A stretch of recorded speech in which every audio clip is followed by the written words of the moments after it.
Terry Milevsky, how do you explain this Nazi Ukrainian getting a standing ovation? It's almost as if the Trudeau government doesn't do any basic background checks. It's embarrassing at another point. I mean, it's the height of wokeness or the height of pointlessness.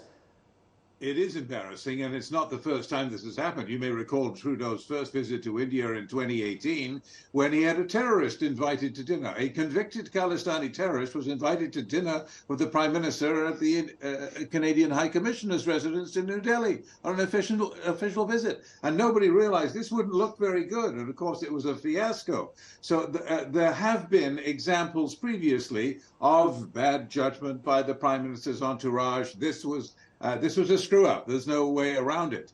But simply because his staff screwed up, the vetting wasn't done properly, nobody realized that this veteran was fighting on the other side, that doesn't change the facts of the matter with respect to the killing of Mr. Nijjar. That's still the main issue, and the rest of it is kind of off the point to me.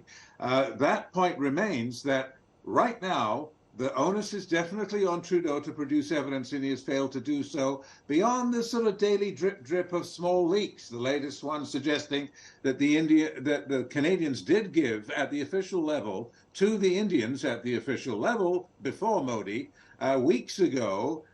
Some details, for example, that they had the signals intelligence, they had additional intelligence from the United States, and that they had phone numbers, wiretaps, which indicated a connection. Now, they haven't proved a word of this. They need to do that. And there's no excuse for Trudeau not presenting his evidence. He says he doesn't want to interfere with the investigation. He's already done that. He's announced its conclusion, for heaven's sake, by kicking out an Indian diplomat. But on the other side of the ledger, remember, Mr. Modi knows what Trudeau told him. Mr. Modi didn't sit there like a potted plant when he met with Trudeau in New Delhi at the end of the G20. Mr. Modi would not have rejected the Canadian allegations if he didn't even know what they were. I mean, that's inconceivable. So he knows what they were, and I don't know what prevents him stepping up and saying, look, Trudeau doesn't want to produce his evidence because it's so weak. It's rubbish. And I can prove it because I know what he's saying, and here's why it's rubbish. Now, that would be game over. That would be a big victory for Mr. Modi.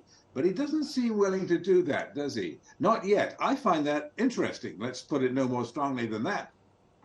Vivek, Katju, now in the way that things are unfolding, 2 or 3 things are clear. One, the Americans, our strategic allies and friends, seem to be snooping on our diplomats. God alone knows where, but most certainly in Canada.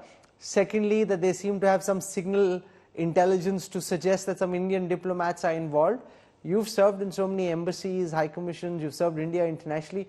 Do you find that plausible, an Indian raw operative? I mean, first, we don't know if we did it. Even if we did it, the most natural way to do it would be through an Indian deep state asset, engaging some criminal gang in Canada, getting a hit organized, doing it through a diplomat sitting in Canada. That just seems like the most amateur way of doing this. Rahul, permit me to make a few points. The first is that I think Mr. Trudeau went overboard in using the kind of language that he did in leveling charges against India in his parliament. That is point 1. Point 2, you've asked me about the intelligence game. In my career as a diplomat, I always presumed that people were snooping, and you took basic precautions to prevent people from snooping. This is a game that is played internationally, and I would not go further than that.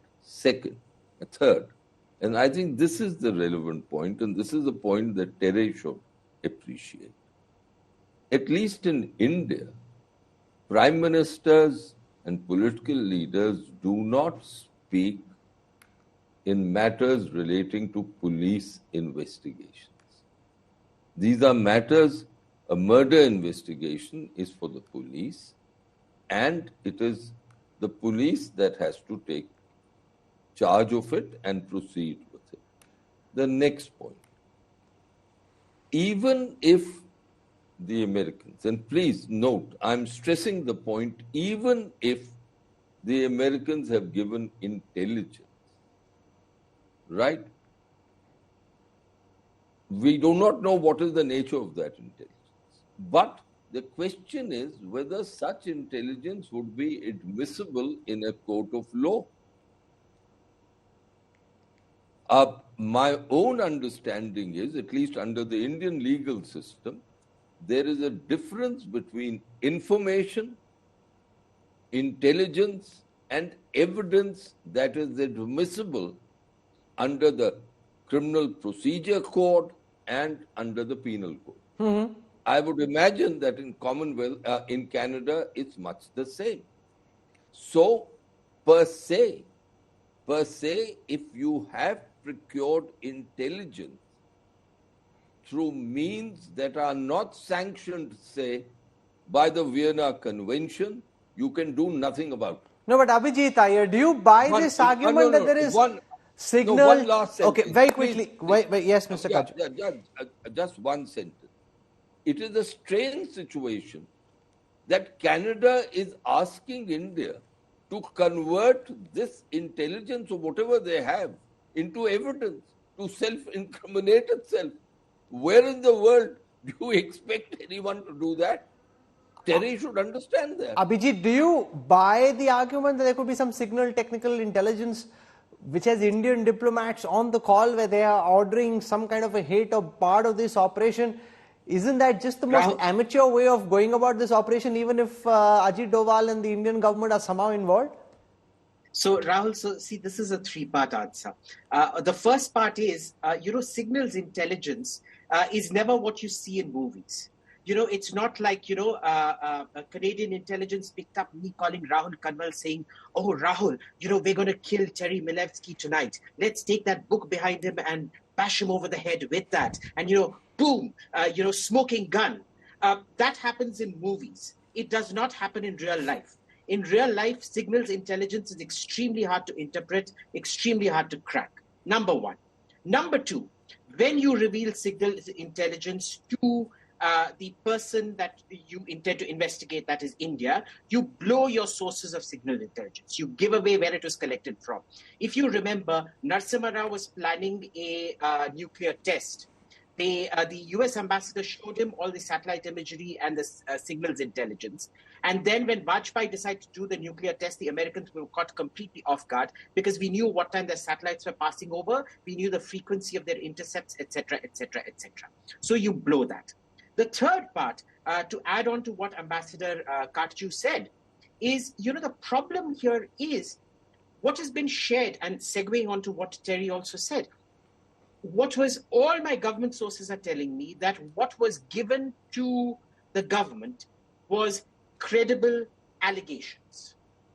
No credible intelligence. It's just that, we've got you, you better cooperate. No specifics, no dates, no times, nothing about the nature of the intelligence. What you have seen in public, essentially what the Premier of British Columbia, I think it was, or Mr. E.B., whatever he's the Premier of, what he got was what was given to India, and it was, you better investigate. Note, there has been another murder since then. A day before yesterday, a gentleman called Sukhdev Singh was killed in the ongoing gang warfare, which we call the Khalistan movement in Canada. Notice nobody wants to talk about it. This should have technically, Justin Trudeau, knowing him, he should have sold this up as, oh my God, India is so brazen. After I've accused them, they've come and killed another guy on our soil. Because they know that we didn't do it. They have no evidence. It's always credible allegations. Note, he has said credible allegations from day one, never credible intelligence. I want to go across to Sardar Jyotjit Sabharwal of the BJP, because in all the voices we are hearing from Punjab, they're saying, okay, this is a battle between two governments, but in your action of putting Canadian visas on hold for those who don't have Canadian visas, those Canadians who don't have Indian visas, you are hurting people-to-people ties, you're impacting those who have family and friends in Canada. How does the BJP respond to this, Mr. Sabharwal? People do not hear and mutate words. I don't hear him well. Just give me a moment to fix that connection. In the meanwhile, I just want to tell our viewers that amongst the Khalistanis being sheltered in Canada is Hardeep Singh Nijjar. India today has accessed the Delhi police charge sheet against this Khalistani gangster, which reveals a stunning link to Pakistan's ISI and the Lashkar-e-Taiba. The series of killings of Khalistani terrorists in Canada have put the spotlight on Hardeep Singh, also known as Dala, a terrorist wanted in India. India today has accessed the Delhi police charge sheet against Dala. The charge sheet sheds light on Dala's and Hardeep Singh Nijjar's connections to the ISI and Lashkar-e-Taiba. RSS leaders, Hindu seers and Punjab Shiv Sena leaders were on the Khalistani hit list. The terrorists allegedly conducted recce while plotting an attack on the Shiv Sena leader. The revelations don't just end here. Dala and Lashkar were allegedly behind a murder in Delhi this year. The prime suspects, Jagjit and Naushad, allegedly killed a man by slitting his throat as part of a trial. The two suspects were allegedly paid money by Dala. Dala, the man that we are talking about, was the man that agencies are after, has worked along with Nijjar, Khalistani terrorist who is in fact in Canada. This is the man in fact on your screens, Dala, a Khalistani terrorist who works and functions, lives in Canada. He is connected to two other terrorists, Naushad and Jagjit, who are the Khalistani terrorists in Delhi.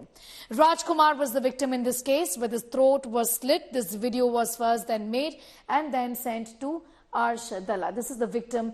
In fact, this particular video that was sent by Naushad and Jagjit to Dala. The question is whether the ISI is trying to revive the Khalistani movement with the help of terror organizations based in Pakistan. Bureau Report, India Today.